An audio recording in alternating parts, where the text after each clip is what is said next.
Alors, vous voyez très bien que je n'ai pas bougé. Je suis là, habillée de la même manière. Si, parce que je suis pressée, j'ai fini, puis je vais à l'école. Je vais à l'école, je serai en retard même. Parce que j'enregistre la vidéo là très tôt. J'ai cours à la chambre des métiers, donc je vais faire vite et puis je m'en vais. Et après, vous aurez les vidéos.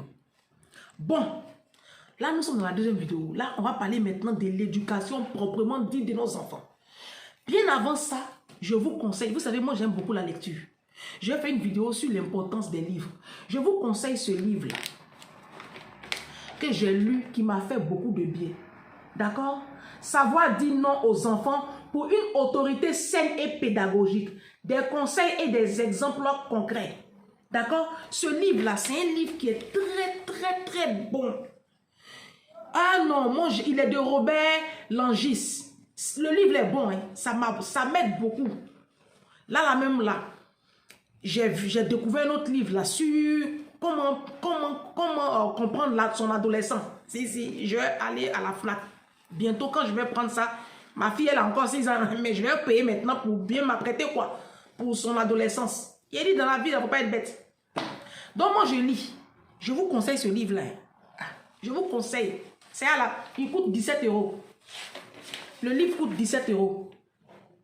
Voilà, 17 €.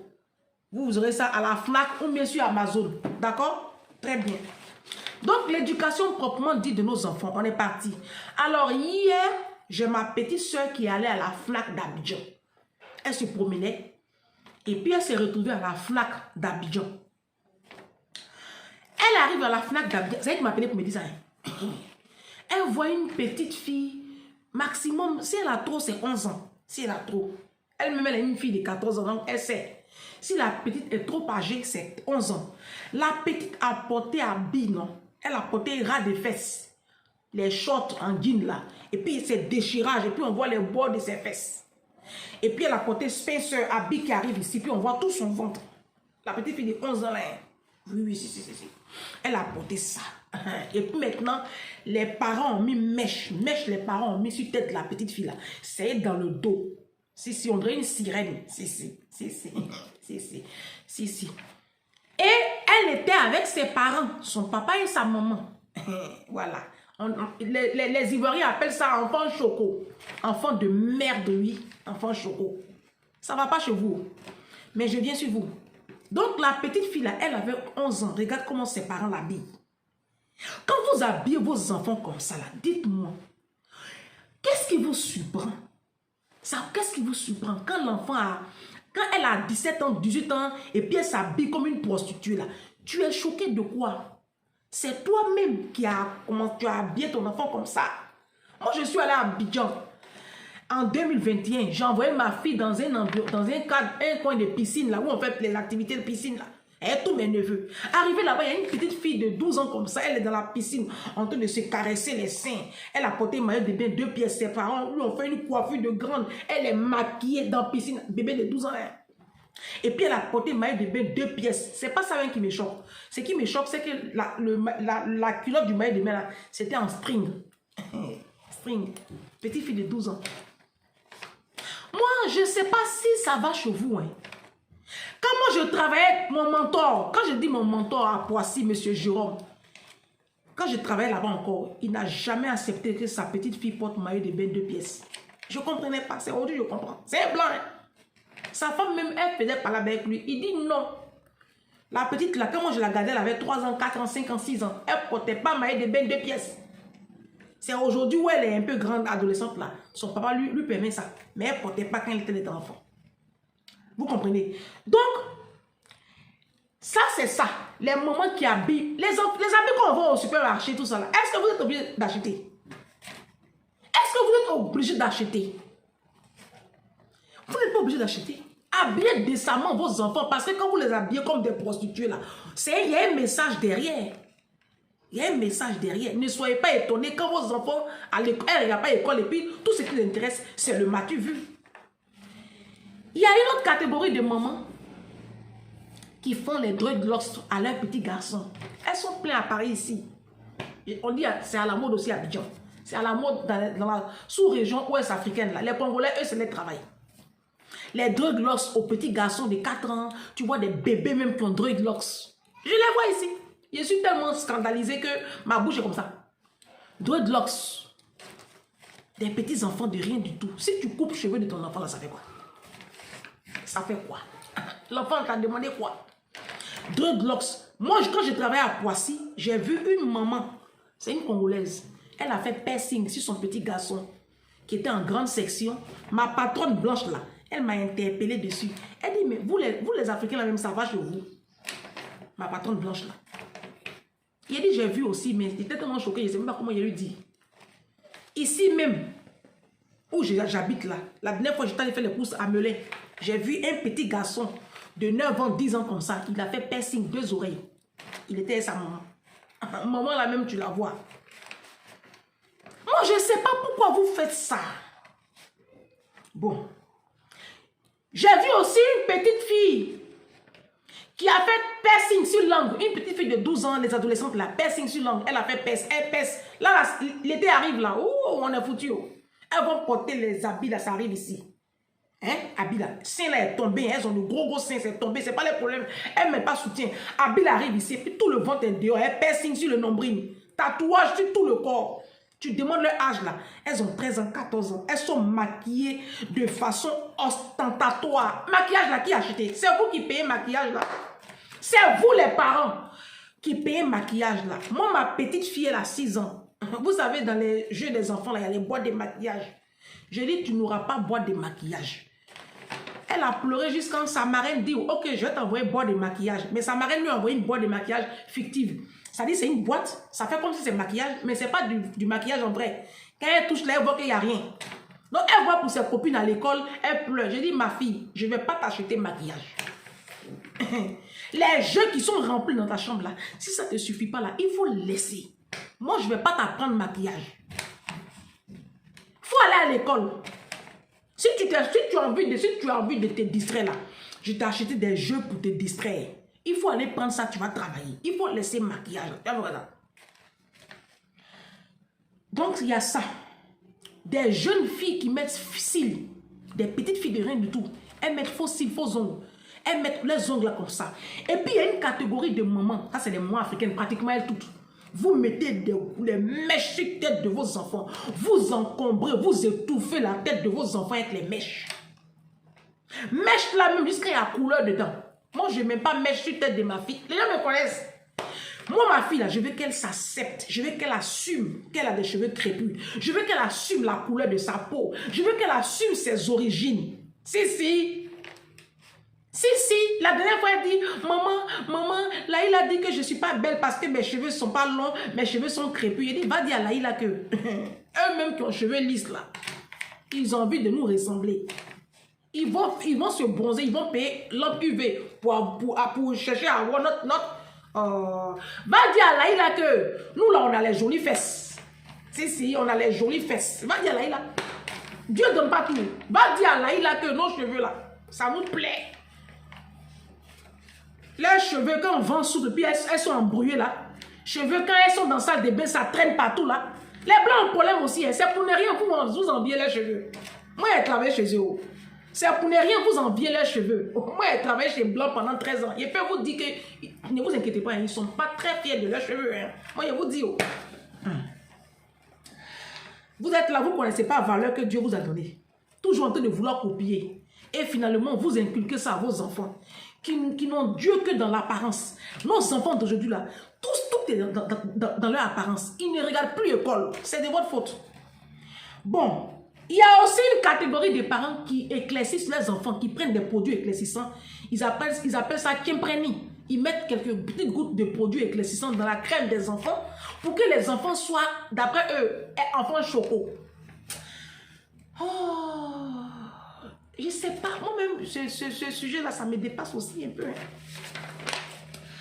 Bon, moi, je vais demander aux parents, je vais vous poser une question. Hein. Tout ce que j'ai cité là, quand vous faites ça, dites-moi en toute sincérité dans les commentaires, ça répond à quel besoin?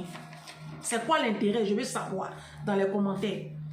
Quand vous mettez mèche de couleur sur la tête de vos enfants, quand vous mettez tonnes de mèche sur la tête des enfants là, et puis l'enfant là, sa tête est remplie, quand il étudie, ça ne rentre pas là. Dites-moi, ça répond à quel besoin? Je vous attends dans les commentaires. Ça répond à quel besoin? Quand vous faites piercing sur vos enfants là, vos petits garçons, ceux qui vous mettez dreadlocks là, c'est pourquoi? En fait, moi je pense que c'est pour votre plaisir à vous. Vous, ça vous fait plaisir. On vous appelle parents choco. Vous êtes à la mode. Mais l'enfant n'a rien demandé. Et quand vos enfants demain, ils ont des comportements de voyousie, vous êtes étonnés. Mais tout ce que vous faites là, ça présage de ça. C'est des semences en fait, vous faites. Vous semez dans la vie des enfants les germes de la voyousie. Vous ne vous en rendez même pas compte, tellement vous êtes une bande d'idiots et d'idiotes. Parce qu'il y a des papas qui sont dedans. Moi, j'ai vu des papas qui emmènent leurs enfants à Château d'eau. On fait dreadlocks. Le temps que tu emmènes ton enfant à Château d'eau pour faire dreadlocks là, si tu prenais ce temps-là pour l'emmener dans une bibliothèque, si tu prenais ce temps-là pour faire les devoirs à ton enfant, comme tu as le temps, si tu prenais ce temps-là, toi-même tu vas prendre une tondeuse et puis tu vas couper les cheveux de ton enfant à ras et puis le reste du temps-là, vous allez faire les devoirs. C'est pas mieux? C'est pas plus sage et plus responsable en tant que parent? Quand tu prends ta petite fille tous les week-ends pour l'emmener à Château d'eau pour qu'on aille faire cheveux longs qui arrivent sur ses fesses-là, moi je ne vous comprends pas. En fait, je veux comprendre quoi. J'essaie de comprendre cette mentalité que nous avons là, nous les Noirs. Comment vous pouvez hypothéquer comme ça les week-ends de vos enfants? Elles vont rester là, sous vous, en train de vous tirer les cheveux là. Toi-même, tu as coupé tes cheveux. Hein? Tu ne supportes plus mèche. Mais tu suis tête de ton enfant tous les week-ends. L'enfant peut étudier le temps que vous prenez vos enfants pour les emmener dans les salons de coiffure et puis elles attendent des heures, leur tour pour qu'on les coiffe là. Si tu fais tes cheveux, si tu fais filer ton enfant tranquillement, simple, ça fait quoi? Parce que je vous dis une chose, ce que vous faites là, vous ne vous en rendez pas compte, mais il y a un message derrière. Vous envoyez un message à l'enfant. Vous dites à l'enfant de façon indirecte et de façon même inconsciente que mon enfant, en fait, le plus important, ce n'est pas ton école. Le plus important, ce n'est pas ton développement personnel. Le plus important, mon enfant, ce sont tes cheveux, c'est ton joli teint, c'est ton apparence. Voilà le message que vous envoyez à vos enfants. Ça fait que quand les noirs grandissent là, le petit noir quand il grandit, systématiquement, il fait attention à son apparence. Mais ce n'est pas le plus important, l'apparence. Le plus important, c'est l'éducation intellectuelle et le développement personnel de vos enfants. C'est ça le plus important.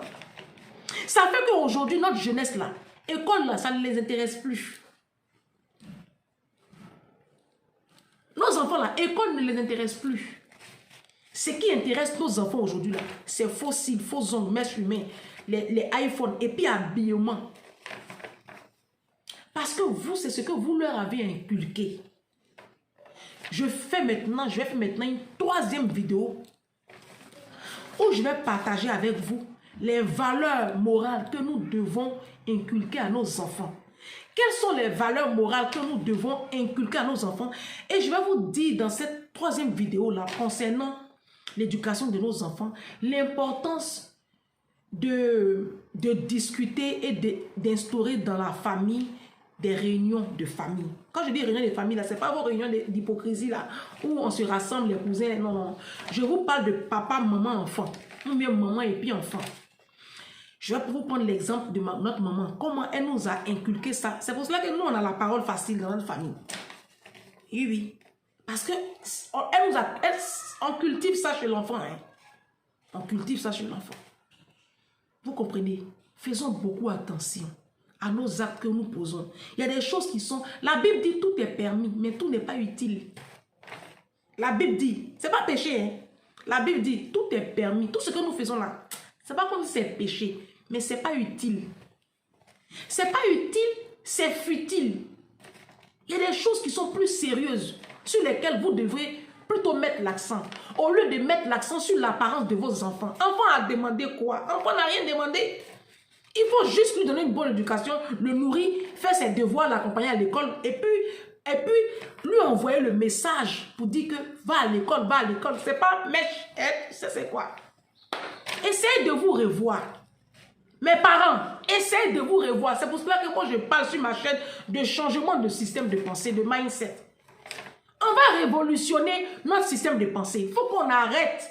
Il faut qu'on arrête cette façon de penser là. Elle est nulle. Le plus important là, c'est comment on va faire. Et puis nos enfants vont aimer l'école. Nos enfants vont sortir des leaders. Nos enfants vont sortir des enfants instruits, éduqués, des diplômés. Comment tu vas faire pour que ton enfant intègre HEC, Polytech Paris, la Sorbonne, Yale, Harvard, comme ça déjà, Oxford, Cambridge en Angleterre? Comment tu vas faire pour que ton enfant intègre les plus prestigieuses écoles d'ingénieurs? C'est ça qui doit être ton souci. Toi, ton souci, c'est comment tu vas faire. Et puis, tes amis et connaissances vont dire, son enfant est bien habillé, son enfant est sapé. Piercing, les grosses marques, vous êtes là en train d'habiller vos enfants avec les grosses marques. Tu connais demain. Tu connais demain. Tu es sûr que toi, tu pourras terminer ce que tu as commencé là. C'est comme ça que vous faites. Quand vous fermez les yeux, vos enfants deviennent des braqueurs. Parce que le train de vie que tu lui as montré là, il faut que lui continue dedans. Vous ne connaissez pas demain. Vous faites comme si c'est vous qui avez créé les cieux et la terre. Soyez un peu plus sage, un peu plus intelligent. Le plus important là, c'est le développement, la construction de nos enfants. Intellectuels, surtout.